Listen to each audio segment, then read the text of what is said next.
What does life really look like when you're born into one of the most powerful royal families in the world, a life surrounded by palaces, private jets, and unimaginable wealth? And what happens when that same prince decides to walk away from the royal system that shaped his entire life? The story of Prince Harry is not just about royalty. It's about privilege, rebellion, global fame, and a lifestyle that many people describe as nothing short of trillionaire-level luxury. Prince Harry was born in 1984 at St. Mary's Hospital, instantly becoming one of the most famous babies in the world. As the younger son of King Charles III and the beloved Princess Diana, Harry entered a world that most people can only imagine. Cameras followed his every move from the moment he arrived, and the expectations of royal life were placed on his shoulders before he could even walk. Growing up as a prince meant living in extraordinary places like Kensington Palace and frequently visiting the iconic Buckingham Palace. These weren't just large homes. They were historic estates filled with priceless art, royal traditions, and rooms so vast they could host world leaders and kings. For most people, walking through these palaces would feel like visiting a museum. For Harry, it was simply home. But despite the wealth and luxury surrounding him, his mother, Princess Diana, made sure he experienced life outside palace walls. She wanted her sons to understand the real world. Harry and his brother Prince William were taken to amusement parks, fast food restaurants, and charity visits where they met people from very different walks of life. Those moments helped shape Harry into someone who often felt more comfortable among ordinary people than royal elites.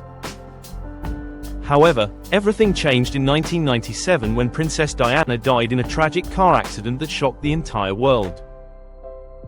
Millions of people watched as a young Prince Harry walked behind his mother's coffin during her funeral procession. It became one of the most emotional and unforgettable images in modern history. From that moment, the pressure of royal life became even more intense. Instead of retreating from the spotlight, Harry chose a path few expected from a prince. At 21, he joined the British Army and trained at the prestigious Royal Military Academy Sandhurst. Unlike many royal figures who serve symbolically, Harry insisted on real military service. He eventually deployed to Afghanistan, flying combat missions and serving alongside fellow soldiers. For a member of the royal family, this level of involvement in active military operations was extremely rare. His time in the military gave him a new perspective on life and earned him respect far beyond the world of royalty. Soldiers admired him not as a prince, but as a fellow serviceman willing to share the same risks they faced every day. Even with that experience, Harry still lived a life surrounded by enormous wealth and royal privilege. The British monarchy controls massive assets, historic estates, and properties worth billions. Castles like Windsor Castle and lands connected to royal estates represent centuries of accumulated wealth and influence. While Harry didn't personally own these palaces, he grew up within a system that controlled some of the most valuable property on Earth. Then in 2018, Harry's life changed again when he married American actress Meghan Markle at the historic St. George's Chapel. Their wedding became a global spectacle watched by tens of millions of people. The event blended royal tradition with Hollywood glamour, signaling what many believed would be a modern transformation of the royal family. But behind the scenes, things were far from perfect. Royal life is governed by strict traditions and expectations. Every public appearance, every statement, every decision is closely managed by the institution. For Meghan, who came from a completely different world of entertainment and independence, adapting to those rules proved difficult. Harry also struggled with the relentless media attention that had followed him since childhood. Then in 2020 came the moment that shocked the world. Harry and Meghan announced they were stepping back from their roles as senior members of the royal family. The decision made international headlines and became widely known as Megxi. It was a move that few royals had ever attempted before. Soon after, the couple left the United Kingdom and eventually settled in the celebrity-filled community of Montecito, California. Their new home reflected a completely different type of luxury.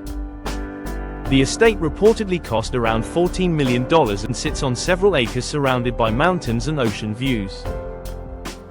The mansion includes 16 bathrooms, a private library, a large swimming pool, lush gardens, and guest houses designed for visiting friends and family. The neighborhood itself is filled with powerful and wealthy figures. Nearby residents include global icons like Oprah Winfrey and Ellen DeGeneres, making the area one of the most exclusive celebrity enclaves in America. But leaving the royal family didn't mean leaving wealth behind. Instead, Harry and Meghan began building a powerful media and business empire. One of their biggest deals came from Netflix, which reportedly signed the couple for a production partnership worth over $100 million. The agreement allows them to create documentaries and series focused on inspiring stories and global issues. They also signed a podcast partnership with Spotify, expanding their influence into digital media. These deals transformed Harry from a traditional royal figure into something very different, a global celebrity entrepreneur. Then came one of the most talked about royal books in history. Harry released his memoir Spare, offering personal insights into royal life, family struggles, and his journey away from the monarchy. The book sold millions of copies almost immediately and became one of the fastest-selling non-fiction books ever published. Today, Prince Harry's personal wealth is estimated to be tens of millions of dollars, built from inheritance, media deals, speaking engagements, and publishing success. While he may no longer live inside royal palaces, his lifestyle still reflects extraordinary privilege. Yet wealth isn't the only part of Harry's story.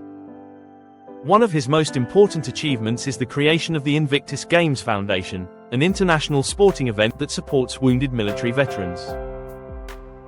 The competition allows injured service members from around the world to compete in adaptive sports, proving that resilience and determination can overcome even the toughest challenges. For Harry, the Invictus Games represent something deeper than luxury or fame. They reflect the values he developed during his time in the military and his desire to help others who served. Today his life is dramatically different from the traditional royal path he was born into. Instead of palace ceremonies and royal protocols, his days now involve media projects, charity work, and raising a family in California. But the fascination surrounding his life hasn't disappeared. If anything, it has grown stronger. People around the world remain curious about the prince who walked away from royalty to build a completely new identity outside the palace walls. Some believe he gave up one of the most powerful positions on earth. Others believe he gained something even more valuable: freedom to live life on his own terms. What's undeniable is that Prince Harry's journey is one of the most unusual royal stories in modern history. A prince born into unimaginable wealth and tradition who chose to redefine what royal life could look like in the 21st century. And the real question now is this: is Prince Harry truly finished with the royal world, or is his story with the monarchy still far from over? If you enjoy exploring the fascinating lives of royalty, billionaires, and global elites, make sure you subscribe and stay tuned for more incredible luxury lifestyle stories.